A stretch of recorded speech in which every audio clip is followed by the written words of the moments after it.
नमस्ते छात्रों। मैं प्राध्यापक रेवन्नाथ Kardile, SSPMS junior college Shivajinagar Pune.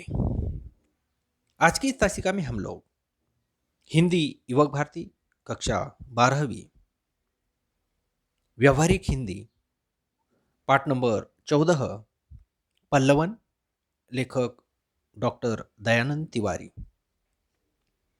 इस पाठ का विस्तृत अध्ययन स्पष्टीकरण देखेंगे। तो चलिए पाठ को आरंभ करते हैं। सबसे पहले लेखक का परिचय। पल्लवन डॉक्टर दयानंद तिवारी। लेखक परिचय। डॉक्टर दयानंद तिवारी जी का जन्म 1 अक्टूबर 1962 को महाराष्ट्र में जिला रायगढ़ के खोपोली गांव में हुआ। आप सफल अध्यापक होने के साथ साथ समाजशास्त्री तथा प्रतिबद्ध साहित्यकार के रूप में भी चर्चित है। आप आकाशवाणी और दूरदर्शन के राष्ट्रीय चैनलों पर आयोजित परिचर्चाओं में सम्मिलित होते रहे हैं।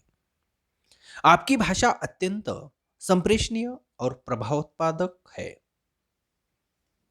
प्रमुख कृतियां: साहित्य समाजशास्त्र, समकालीन हिंदी कहानी, विविध विमर्श, चित्रा मुदगुल के कथा साहित्य का समाजशास्त्र, हिंदी व्याकरण, हिंदी कहानी के विविध आयाम आदि। विधा परिचय। हिंदी साहित्य में एकांकी का विशिष्ट स्थान है। एकांकी को सरल भाषा में नाटक का लघु रूप कहा जाता है। जीवन के किसी एक अंश प्रसंग को एक ही अंक में प्रभावशाली ढंग से मंच पर प्रस्तुत करना एकांकी की विशेषता है। पाठ परिचय। पल्लवन की प्रस्तुति एकांकी विधि में की गई है। साहित्य शास्त्र में पल्लवन लेखन को उत्तम साहित्यकार का लक्षण माना गया है। प्रस्तुत पाठ में पल्लवन अर्थात किसी उद्धरण, सुक्ति, सुवचन के विस्तारित अर्थ लेखन को अत्यंत सरल शैली में समझाया है। पल्लवन लेखन के विविध अंगों और नियमों को स्पष्ट किया है।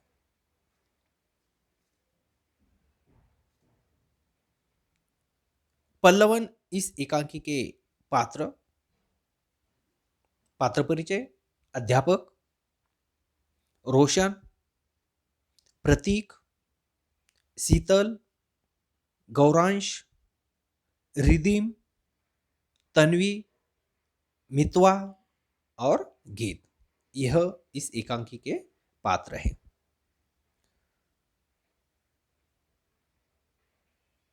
प्रस्तुत पाठ में व्यवहारिक हिंदी पल्लवन को लेकर छात्रा शीतल के मन में संशय है।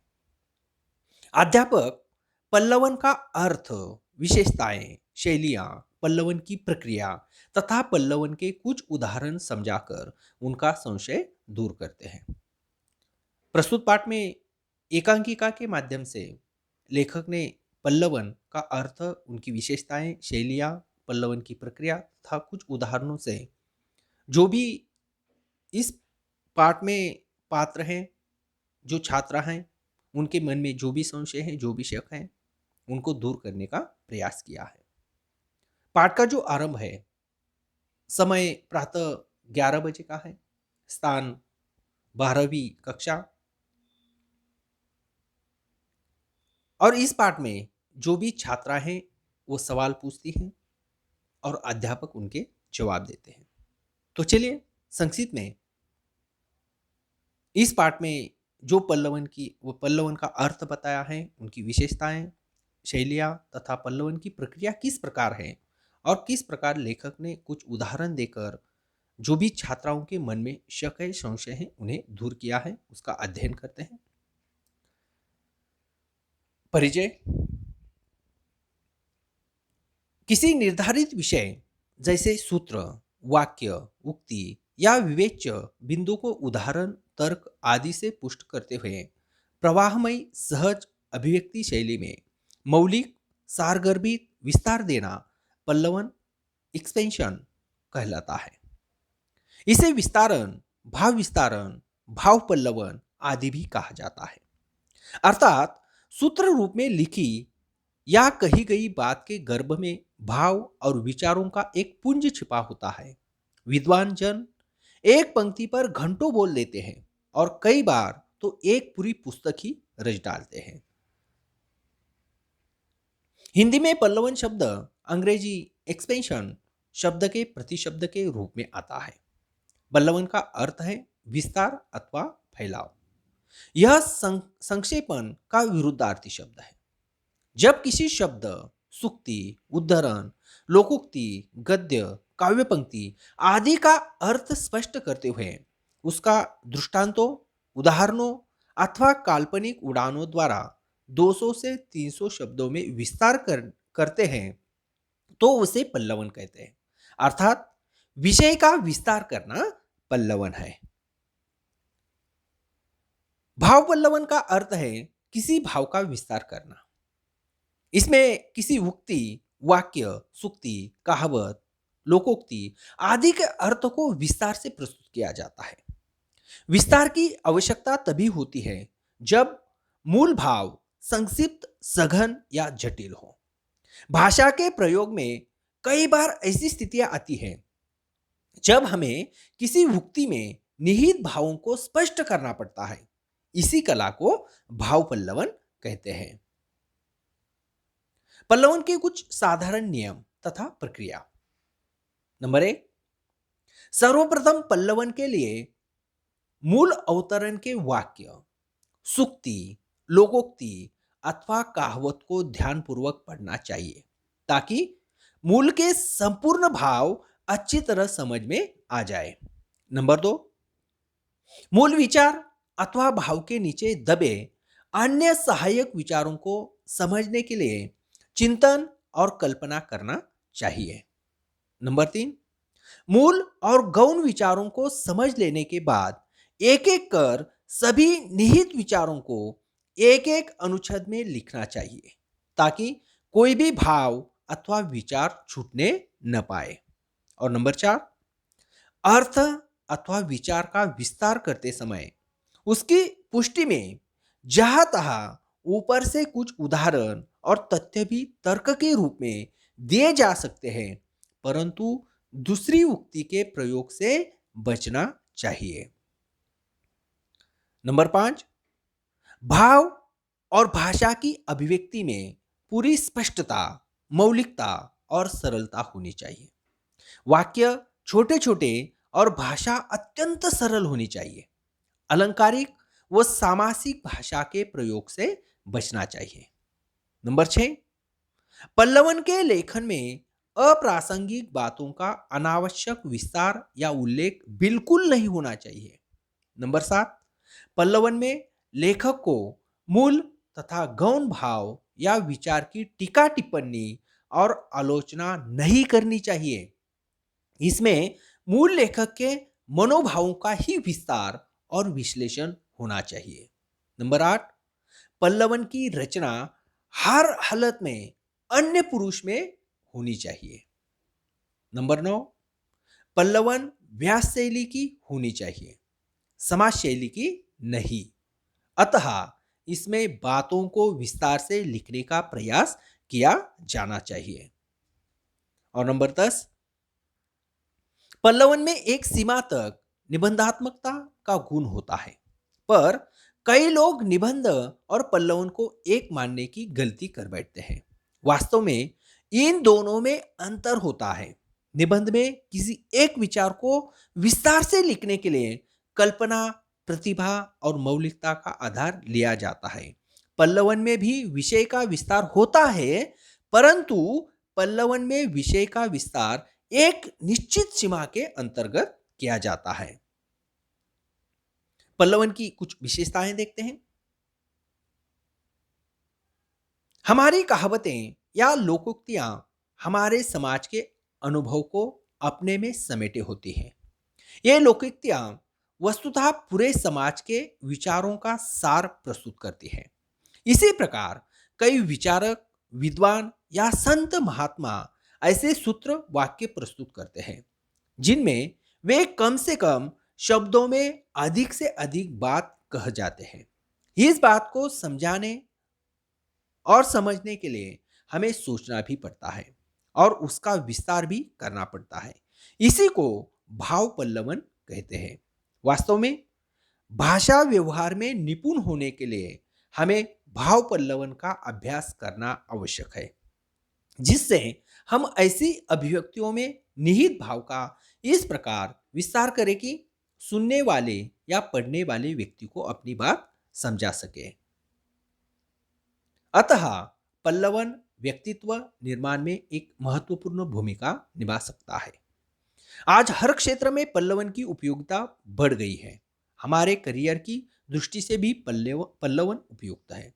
विशेषता, पल्लवन की विशेषताएं: नंबर 1 कल्पनाशीलता, नंबर 2 मौलिकता, नंबर 3 सृजनात्मकता, नंबर 4 प्रवाहमयता, नंबर 5 भाषा शैली, नंबर 6 शब्द चयन, नंबर 7 सहजता, नंबर 8 स्पष्टता और नंबर 9 क्रमबद्धता। इस विशेषताओं को हम आगे विस्तार से इनका स्पष्टीकरण भी देखेंगे। शैलियां: नंबर 1 भूमिका व उपसंहार रहित मुख्य विषय का श्रृंखलाबद्ध व रोचकता के साथ प्रतिपादन करना। और नंबर 2 भूमिका 2 से 3 वाक्य, विषय वस्तु 10 से 12 वाक्य और उपसंहार 2 से 3 वाक्य में प्रतिपादित किया जाना चाहिए। पल्लवन की विशेषताएं संक्षिप्त में देखते हैं। नंबर 1 कल्पनाशीलता। पल्लवन में कल्पनाशीलता का विशेष महत्व है। जो भी उक्ति, सूक्ति या काव्य पंक्ति दिया गया होता है, उसका अर्थबोध, भावबोध व विचार विस्तार के लिए कल्पना की उड़ानें भरते हैं। जो भी विचार व भाव आते हैं उसे ही तर्कयुक्त तरीके से प्रस्तुत करते हैं, पर इसमें कल्पना के अतिरेक से बचना चाहिए। दूसरी विशेषता मौलिकता। पल्लवन कर्म करते समय या पल्लवन लिखते समय पल्लवनकर्ता को अंधानुकरण से बचना चाहिए।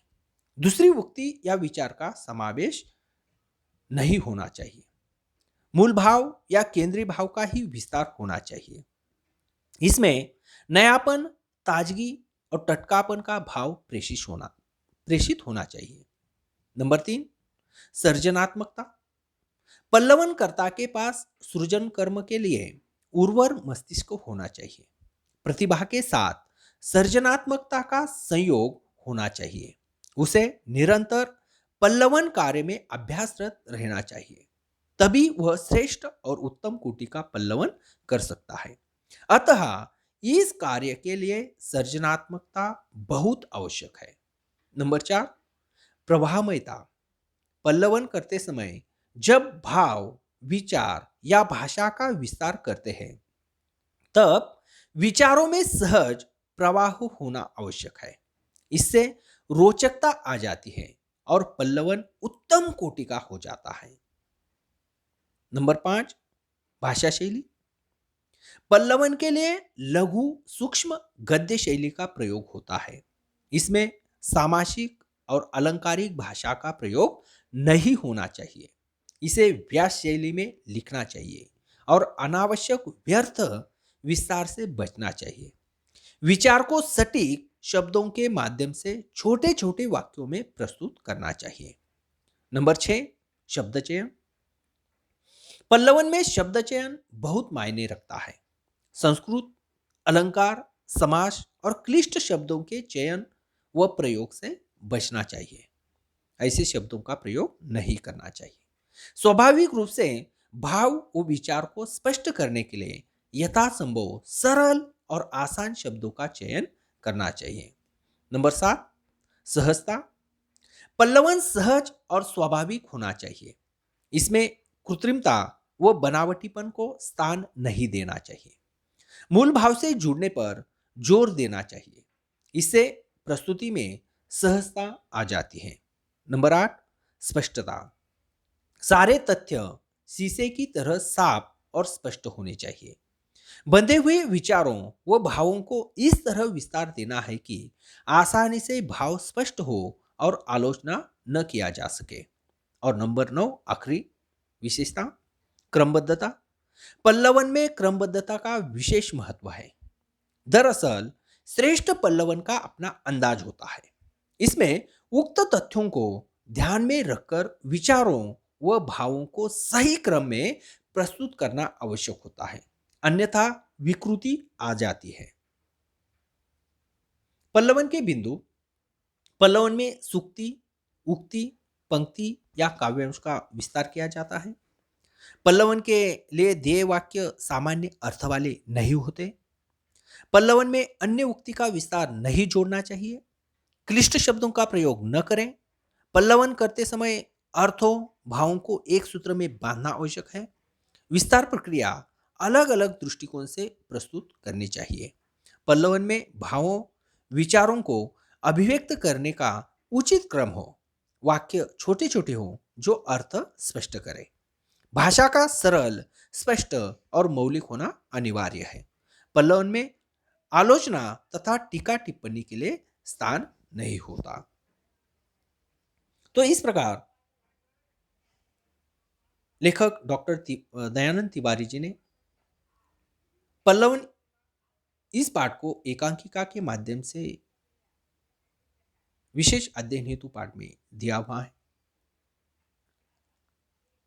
छात्रों के मन में जो भी संशय हैं उन संशयों को दूर करने का काम अध्यापक ने प्रस्तुत पाठ में किया हुआ है।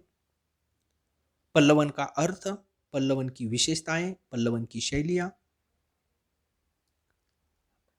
समझाकर जो भी छात्रों के मन में संशय है, शक है, उसे दूर किया है। तो चलिए पल्लवन के कुछ उदाहरण जो इस पाठ में दिए हुए हैं, अध्यापक ने किस प्रकार छात्रों को समझाया है, उनका भी अध्ययन करते हैं। पल्लवन के कुछ उदाहरण। नंबर 1, नर हो न निराश करो मन को। नर हो न निराश करो मन को। तो किस प्रकार हम पल्लवन तैयार कर सकते हैं, पल्लवन लिख सकते हैं, इसके बारे में भी प्रस्तुत पाठ में अध्यापक ने छात्रों को समझाया है। तो नर हो न निराश करो मन को, इस पंक्ति का पल्लवन हम किस प्रकार कर सकते हैं। यह सार्वभौमिक सत्य है कि मनुष्य संसार का सबसे अधिक गुणवान और बुद्धि संपन्न प्राणी है। वह अपनी अद्भुत बुद्धि एवं अपने कौशल्य के बल पर इस संसार में महान से महान कार्य कर अपने साहस और सामर्थ्य का परिचय दे चुका है। शांति, सद्भाव और समानता की स्थापना के लिए वह प्रयासरत रहा। इन सबके पीछे उसका आंतरिक मानसिक बल ही था। चूंकि मनुष्य विधाता की सर्वोत्कृष्ट एवं सर्वाधिक गुण संपन्न कृति है, अतः उसे अपने जीवन में कभी निराश नहीं होना चाहिए। यह तो मनुष्य का जीवन है कि जहां उसके जीवन में सुख है वहां दुख भी है, लाभ है तो हानि भी है, सफलताएं हैं तो असफलताएं भी है। यदि उसका मन ही परिचित हो जाएगा, थक जाएगा, तो इस धरा को स्वर्ग सा कैसे बना पाएगा। उसके मन की इसी संकल्प विकल्पमयी साहसिक शक्ति को उसका मनोबल कहा जाता है, जो उसे हर समय श्रेष्ठ बनने हेतु कर्म के लिए प्रेरित करता है। दूसरा उदाहरण देखिए। अविवेक आपदाओं का घर है। अविवेक आपदाओं का घर है। विवेक, बुद्धि और ज्ञान मानव की बौद्धिक संपदा है। मानव जब कोई निर्णय लेता है तो उसे सद असद कारिणी बुद्धि की आवश्यकता होती है। विचार शून्य किए गए कार्य कष्टदायक होते हैं। मानव की सफलता के पीछे उसका विवेक कार्य करता है। हमें सोच विचार कर ही कोई कार्य करना चाहिए। बिना विचारे किया गया कार्य पश्चाताप का कारण बनता है।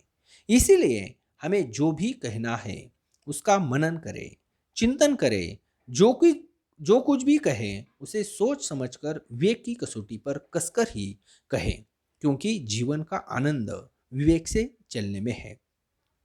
अविवेकी मूर्खतापूर्ण कार्य करता हुआ अपने जीवन को स्वयं आपत्तियों से भर लेता है। तीसरा उदाहरण देखें। सेवा तीर्थ यात्रा से बढ़कर है। सेवा परमो धर्म है।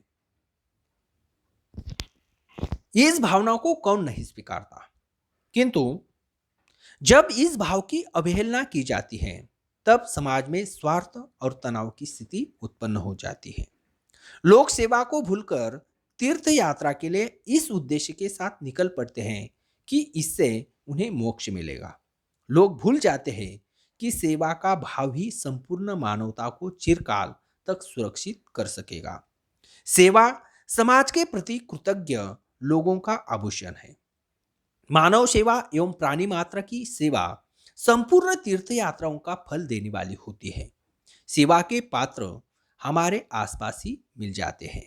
तीर्थ यात्रा का फल कब मिलेगा, क्या होगा, लेकिन सेवा सद्य फल दामिनी है। सेवा करे सो मेवा पावे, अतः सेवा धर्म अपनाए। अगला पल्लवन संत कबीर जी की पंक्ति पर है।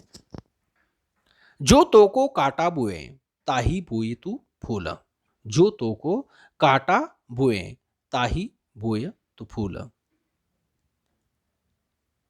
इस पंक्ति का पल्लवन, संसार में शुभचिंतक कम होते हैं, अहित करने वाले या हानि पहुंचाने वाले अधिक। ऐसे व्यक्तियों के प्रति क्रोध आना एक स्वाभाविक प्रतिक्रिया है। साधारण व्यक्ति यही करते हैं। अहित करने वाले का हित सोचना, कांटे बिछाने वाले के लिए फूल बिछाना, मारने वाले को क्षमा करना एक महान मानवीय विचार है। इसके पीछे अहिंसा की भावना छिपी हुई है। सबके प्रति मैत्री भाव की साधना है। प्रकृति भी हमें यही शिक्षा प्रदान करती है। इसके अनेक उदाहरण मिलते हैं। वृक्षों को ही देखिए। पत्थर मारने वाले को वृक्ष फल देता है। निष्पीड़न करने वाले को सरसों उपयोगी तेल देती है। पत्थर पर घिसा जाने वाला चंदन सुगंध और शीतलता देता है। शत्रु को मित्र बनाने, विरोधियों का हृदय परिवर्तन करके उन्हें अनुकूल बनाने का यही सर्वोत्तम और स्थायी उपचार है कि हम उत्पीड़क को क्षमा करें। जो हमारा अपकार करता है हम उसका भला करें, उसके मार्गों को निष्कंटक बनाए, उसमें फूल बिछा दे। फूल बिछाने वाला सदैव लाभ में रहता है। कांटा बिछाने वाला स्वयं भी उसमें उलझकर घायल हो सकता है। महान पुरुषों का भी यही मत है। अतः हम अपकारी के साथ उपकार करें। तो इस प्रकार इस पाठ में हम लोगों ने पल्लवन का अर्थ, पल्लवन की विशेषताएं, पल्लवन की शैलियां, पल्लवन की प्रक्रिया और पल्लवन के कुछ महत्वपूर्ण बिंदु और कुछ उदाहरण देकर पल्लवन किस प्रकार किया जाता है इसके बारे में अध्ययन किया है। मुझे आशा है कि आप लोगों को ये सभी अर्थ, विशेषताएं, शैलियाँ, प्रक्रिया, कुछ महत्वपूर्ण बिंदु और कुछ जो उदाहरण यहाँ पर लेखक ने दिए हुए हैं आपको समझ में आ गए होंगे। धन्यवाद।